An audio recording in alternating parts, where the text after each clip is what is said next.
Merci. Je tiens d'abord à remercier les organisateurs pour l'invitation, particulièrement le professeur Hassouni et le professeur Al-Kaïm. C'est toujours un plaisir de vous retrouver et de venir se retrouver avec nos amis rhumatologues. Donc, je suis chargé de parler de l'anatomie des ligaments latéraux de la cheville avec le professeur Tizniti qui va, elle, traiter l'imagerie. Donc, notre intervention sera divisée en 4 parties. Je parlerai de l'imagerie normale, plutôt de l'anatomie normale. Et il parlera de l'imagerie normale, puis je parlerai quelques éléments d'anatomopathologie. Il finira par l'imagerie des lésions.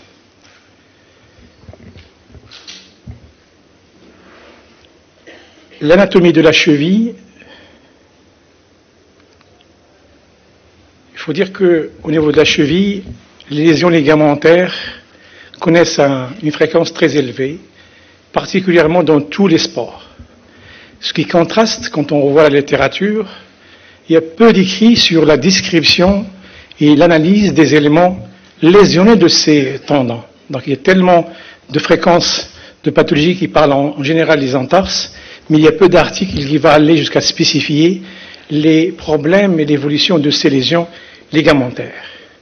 Donc, du coup, on se retrouve devant un double problème. Devant ces lésions de la cheville, des problèmes de diagnostic et qui vont aboutir évidemment à des problèmes thérapeutiques, d'où l'intérêt de l'anatomie. Donc une bonne connaissance de l'anatomie seule constitue la pierre angulaire pour comprendre ces lésions et pour pouvoir faire un traitement adapté. L'anatomie de la cheville, il a connu un organe d'intérêt depuis cette dernière décennie. Ceci grâce aux travaux de dissection. Voilà, il y a plusieurs publications, essentiellement des publications espagnoles, qui ne cessent de disséquer cette cheville. Chaque fois, ils nous surprennent par quelques nouveautés en matière essentiellement de distribution des faisceaux, découverte de certaines déviations de son passage nerveux. Deuxième élément qui a aidé aussi à cette anatomie d'évoluer, c'est l'arthroscopie. Grâce à la chirurgie arthroscopique, parce qu'on commence à voir l'articulation de dedans. Donc ça nous permet de comprendre certains rapports de certains ligaments par rapport à la capsule, par rapport aux structures de voisinage, et qui vont nous permettre de comprendre certaines lésions et donner un traitement adapté. Et enfin, l'échographie. L'imagerie aussi a permis de suivre cette évolution de l'anatomie et de déterminer les lésions fraîches dans ces lésions de la cheville, malgré que cela, normalement, ces chevilles traumatisées sont vues malheureusement aux urgences par nos jeunes, mais l'intérêt de l'échographie, c'est de le faire entre 3e et 5e jour.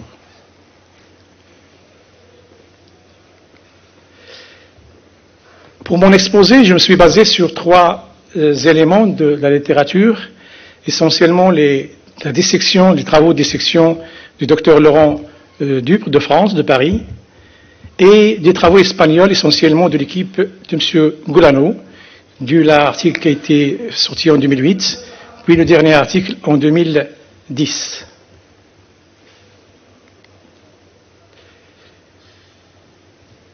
Si on vous parle de l'anatomie de la cheville, est-ce que vous pouvez me dire, est-ce que vous pouvez la résumer en 2 mots, l'anatomie de la cheville?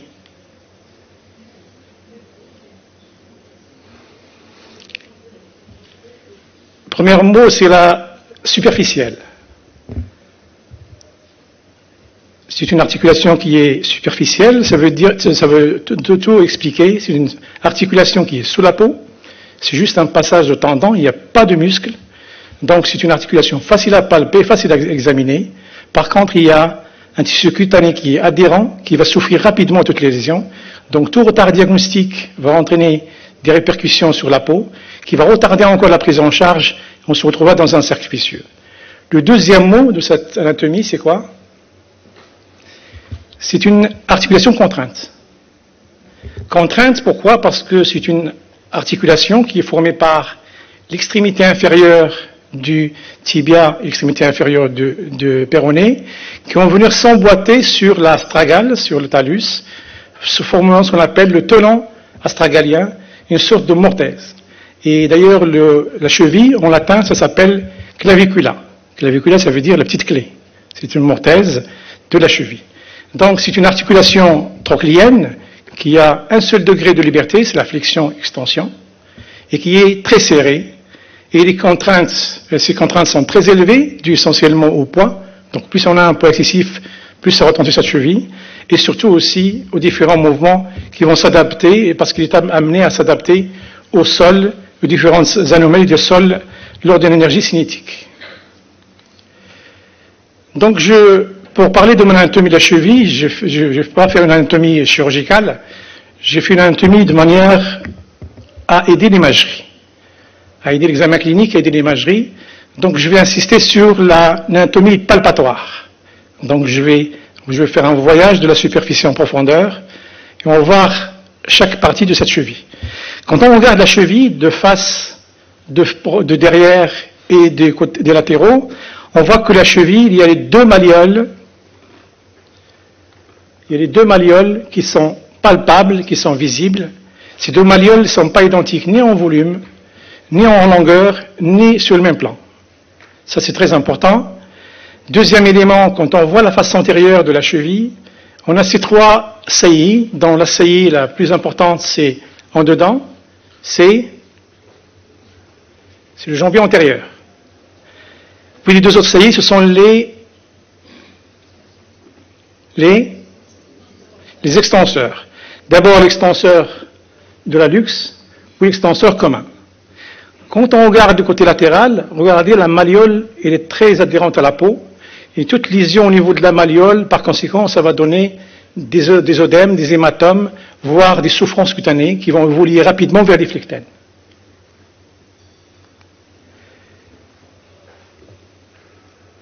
À la face médiale, on a la malléole interne qui va délimiter une fossette prémalléolaire, qui ça sera le départ de l'interligne articulaire qui va rejoindre la fossette externe. Quand on regarde cette cheville en postérieur, on a le tendon d'Achille qui est volumineux, qui est très saillant, qui va s'insérer sur la grosse tuberosité du calcanéum, et ce tendon, il va délimiter deux gouttières. Une gouttière externe qui est très profonde, plus creuse, une gouttière interne où on va aller chercher les peaux tibiales postérieures. Le côté latéral qui nous intéresse, on peut bien sûr palper les ligaments latéraux, le ligament antérieur, qu'on peut suivre à la recherche de douleurs d'une masse surajoutée par un hématome ou un œdème. On peut palper le ligament moyen. Par contre, le ligament postérieur, il est difficile à palper. Bon, vous allez vous expliquer par la suite pourquoi. Après la peau, il y a le tissu sous-cutané. Le tissu sous-cutané peut être le siège d'un œdème très important. Ce tissu sous-cutané, il a la caractéristique d'assurer une fonction complexe, à savoir le drainage sanguin vers les saphènes. Donc il y a un réseau veineux très important et très complexe dans ce tissu sous-cutané qui a l'obligation d'aller drainer le sang vers la jambe. Dans le tissu sous-cutané aussi, il y a des éléments qui nous intéressent, essentiellement les nerfs. On voit en avant les deux branches du muscle cutané qui sont issues du sciatique poplité externe. Derrière, on voit la saphène externe qui passe derrière la malléole externe, et en interne, on voit bien la saphène interne qui passe en avant de la malléole interne accompagnée de sa veine satellite. Après ce tissu cutané, on a le plan capsulaire, le plan aponéphrotique, pardon.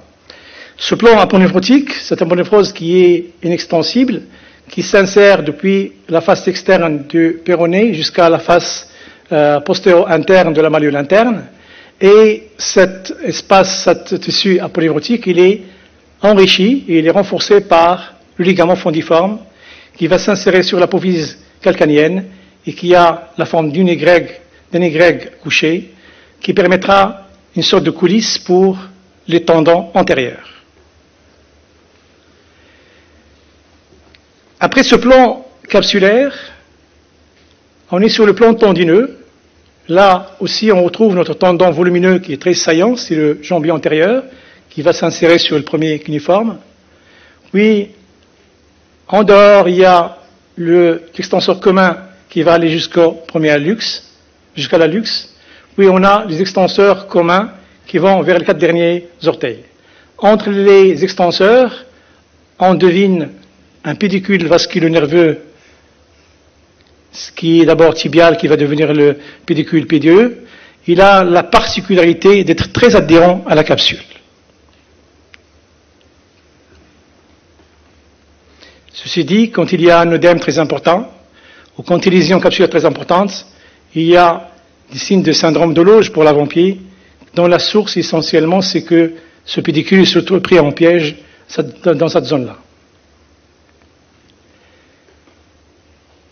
La région latérale, on retrouve notre malléole externe avec l'extrémité inférieure du tibia et avec l'articulation tibio-péronéaire inférieure avec ce ligament antérieur. On retrouve notre articulation tibio-astragalienne ou tibio-talienne, puis l'articulation astragalo-calcanienne avec le ligament de Hay qui est là, et le ligament latéral antérieur. Le moyen, il est derrière les péronniers. On voit bien les péronniers avec leurs 2 coulisses. Les péronniers, dont le plus gros, c'est le court péronnier. Et le ligament postérieur sera visible dans une vue postérieure. On va vers l'avant, on retrouve les muscles pédieux.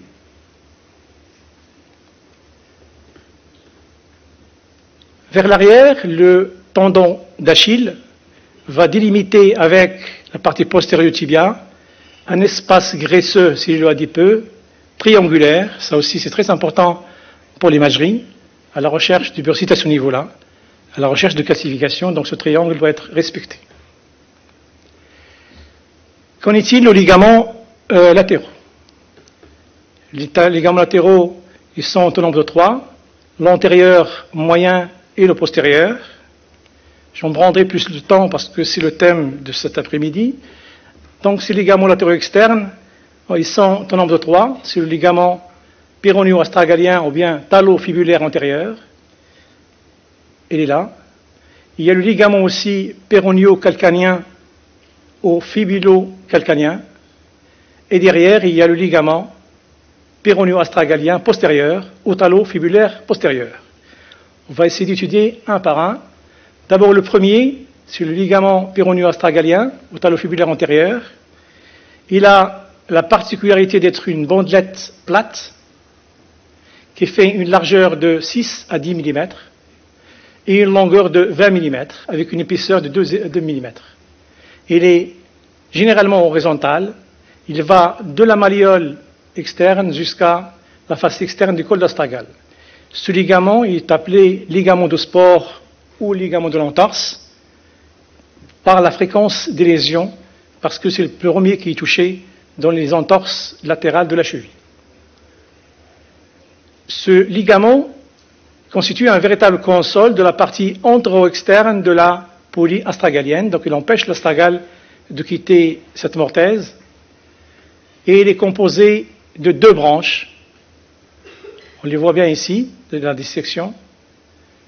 Les 2 branches séparées par, généralement, on trouve des vaisseaux à ce niveau-là, d'où la présence, en cas d'entorse, de l'hématome en œuf de pigeon. L'épaisseur, on la voit aussi dans cette courbe sagittale, quand on a regardé le ligament, il est là, et l'épaisseur, elle est de 2 mm. Dans les travaux de dissection, on décrit un 3e faisceau, qui n'est pas toujours constant, mais c'est une particularité qui est rapportée par les Espagnols, qui montre qu'il y a le premier faisceau, le deuxième, il y a un 3e faisceau, qui n'est pas toujours existant, et que, en flexion plantaire, la bande inférieure de ce ligament reste tendue, tandis que la bande supérieure devient tendue, et inversement, lors de la dorsiflexion, la bande supérieure reste détendue, alors que la bande inférieure devient serrée. Le deuxième ligament. Deuxième ligament, c'est le ligament fibulo-calcanien. Il a la particularité d'être perpendiculaire au sol. Il est oblique vers le bas et en arrière. Il part de la pointe inférieure du péroné vers la face externe du calcaneum. Ce tendon, il a la particularité de ponter 2 articulations.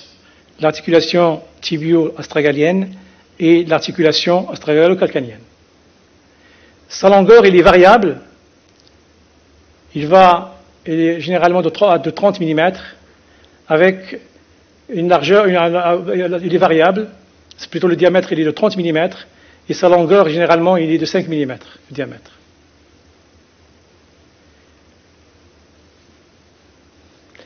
Il est très adhérent au péronnier. Donc, à l'échographie, parfois, on trouve l'empreinte de ce passage de ces tendons péronniers sur un ligament fibulo-calcanien. Il reste en tension quand le pied est en position 0, c'est-à-dire angle droit. Lors du mouvement de la flexion-extension, ce ligament calcanio-fibulaire, il devient horizontal lors de la flexion plantaire. Il est vertical lors de la flexion dorsale et reste tendu lors de la position 0 de la cheville. On parle qu'il y a une isométrie entre le ligament antérieur et le ligament moyen quand on a une position neutre de la cheville. Les deux tendons restent tendus. Ça a un rôle essentiellement quand on veut faire de l'imagerie à la recherche de lésions à ce niveau-là. Le dernier, c'est le ligament péronio-astragalien postérieur. On le voit ici, c'est un gros ligament qui est costaud et qui est bien protégé, qui va de la face postérieure de la pointe de la malléole jusqu'à la partie postérieure de l'astragale.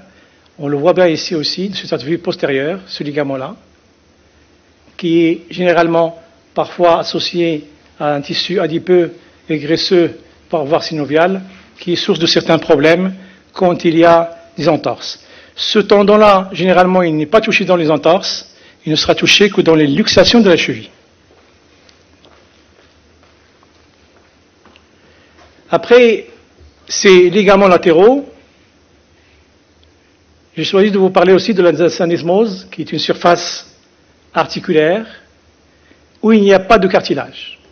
C'est des surfaces articulaires entre la face interne du péroné et la face externe du tibia, qui est entourée uniquement de périoste, qui est au niveau du tibia, c'est une sorte de large gouttière qui est plus ou moins concave et qui va délimiter deux tubercules, une antérieure et une postérieure. Au niveau de la fibula, la surface est située juste au-dessus du cartilage de l'articulation tibio-astragalienne. Il faut dire que cette soi-disant pseudo-articulation, il n'a pas de capsule et la synoviale, c'est une sorte d'un simple prolongement de la synoviale, la tibio-tarsienne. Et quand il y a des lésions d'entorse, généralement, le saillement de cette synoviale dans cet espace-là sera source de douleur. Cette syndesmose, il est unie par trois ligaments. Le ligament tibio-péronnier antérieur, le ligament tibio-péronnier postérieur, et il y a aussi le ligament tibio-péronnier interosseux, comme le montre ce schéma-là, l'antérieur, le postérieur, l'antérieur et l'interosseux. Le ligament tibio-péronnier antérieur, quant à lui, c'est une lame fibreuse qui a une épaisseur de 2 mm avec une largeur de 2,5 cm et qui s'étend du bas et en dehors de la tubercule du tuyau au bord antérieur de la malléole externe. Il est généralement formé par deux faisceaux. Ce faisceau-là, il a un rôle très important parce qu'il maintient l'astragale en place. Donc, quand on a des lésions tendineuses des latéraux, généralement, il y a un conflit entre l'astragale et ce faisceau-là qui sera source de douleur qu'il faut traiter. Le ligament tibio-péronnier postérieur, quant à lui, il est court et épais. Il est là. Et s'étend du bas et en dehors du tubercule postérieur, externe du tibia, vers la partie postérieure de la malléole. Et dont j'ai parlé tout à l'heure, cette hiatus synovial, qui vient s'incarcérer entre la malléole externe et le tibia, qui est source de pathologie séquelaire d'entorse de la cheville. Ici, on voit bien les ligaments latéraux, les trois.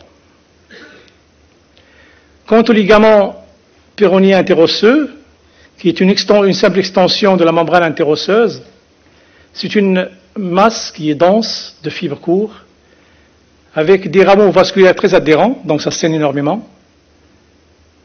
Et ces rameaux proviennent essentiellement de l'artère péronière. Et selon les travaux, certains auteurs pensent qu'il a un rôle essentiellement dans la stabilité de la cheville, d'autres disent qu'il n'a aucun rôle dans la stabilité par rapport aux autres ligaments. Donc avant de finir ma description anatomique, j'ai choisi de vous parler un peu de la vascularisation de cette région. Il faut dire que c'est une région où il n'y a pas de muscles, donc la vascularisation il est précaire. Il est fait à partir des artères nourricières qui est du tibia, qui est une branche du tibial postérieur, et que la partie inférieure de la cheville est vascularisée par les artères qui proviennent des tissus spongieux osseux, qui sont issus d'un cercle périartériel et qui vont pénétrer au niveau de l'os, essentiellement au niveau d'insertion capsulaire.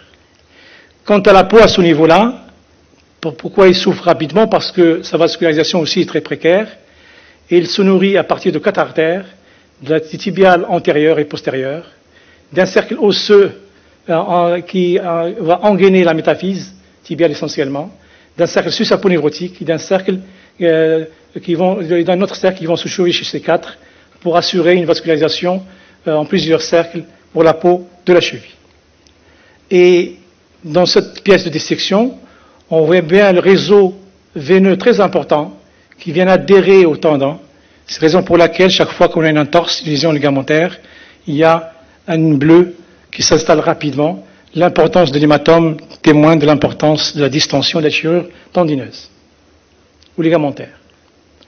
Quant à l'innervation, l'articulation, il est énervé par des rameaux articulaires qui proviennent du nerf tibial antérieur et des rameaux articulaires qui sont aussi de la branche tibiale postérieure qui vont aborder l'articulation par sa face interne.